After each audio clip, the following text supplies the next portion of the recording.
Ang Pasko usa ka mahimayawong panahon sa tuig.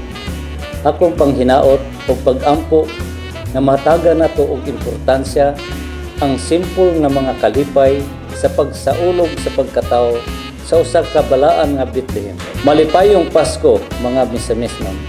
Nining Pasko, magpasalamat kita sa panalangin ug panaghiusa nga naghatag kanato og kalinaw, kalambuan ug kalipay.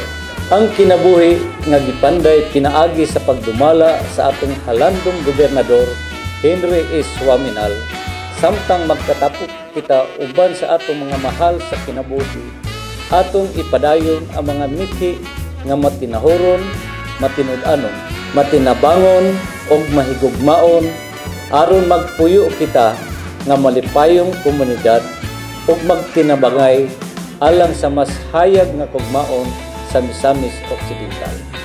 Uban sa akong pamilya, kami manghinaot nga malipayon ang inyong Pasko ug bag-ong tuig. Daghang salamat.